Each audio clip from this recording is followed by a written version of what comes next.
Welcome back, you guys, or if you're new here, hello and welcome. This is episode 2 of our series testing out human hair knotless braids. If you haven't saw episode 1, I will link that down in the description and you guys can go check that out.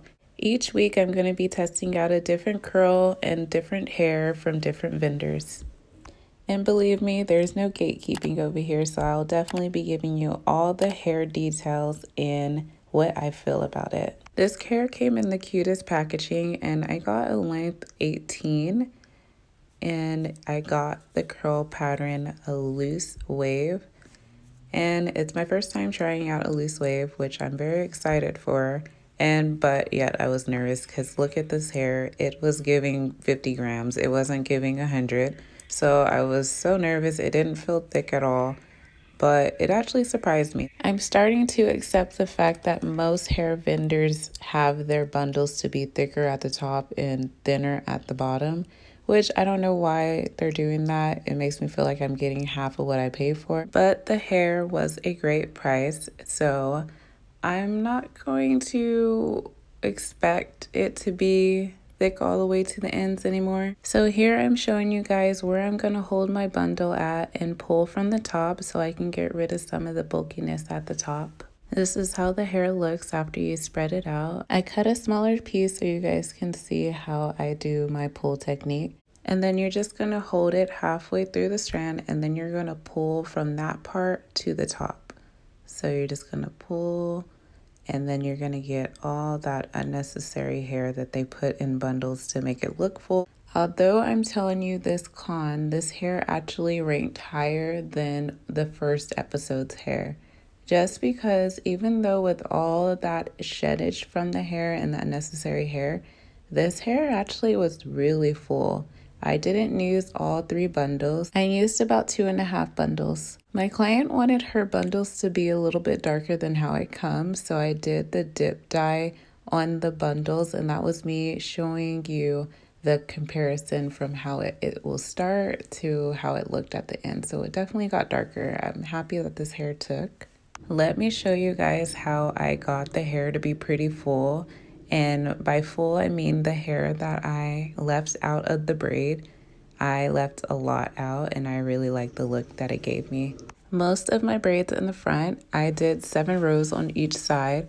And for the first 5 rows, I only left out about 2 to 3 strands each braid. But when I got to the top of the last 2 rows on each side, I left out about 7 strands on the braid, each braid at the top, and that really gave me the fullness that I wanted, because at first I was like, I like it, but it's not as full.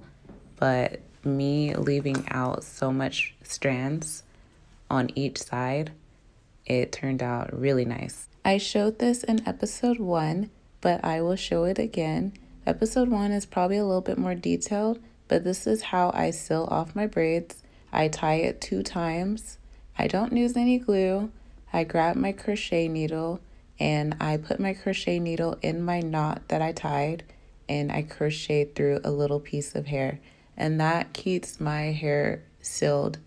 It doesn't slip down. I don't have to worry about any of my braids unraveling, and it's just a really good method. I suggest you guys try it and see if you guys like it yourself. I have had people ask me about what comb I use. I use this comb. It's from Sally's, and I paid $5.99 for it. And I found it locally, and I've been to a couple different places and visit their Sally's, and they have the comb. It is a really good comb. It is like my holy grail of combs because it just parts so straight. It gets my lines so clean. It gets all those tiny hairs. And yeah, try it out. As far as braid gel, I use the Neat Braid Conditioning Gel, and this gel is super thick. Honestly, a little bit goes a long way. It is a little bit pricey, but since it's so thick, you don't have to use as much as you do with other braiding gels. I also use Shine and Jam, and I mainly use Shine and Jam when it comes to people who don't need a strong hold like that, like people who already have like really silky hair. Okay, let's get back to the hair. So I overall rate this hair a 8 out of 10.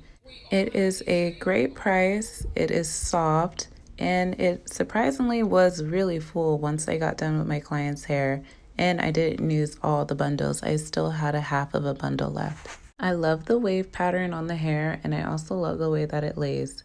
The only con I can really think of is that it thins out at the bottom, but that is pretty much it. If you guys have any suggestions on hair that I should try for this testing out human hair series, let me know. Comment down in the comment section.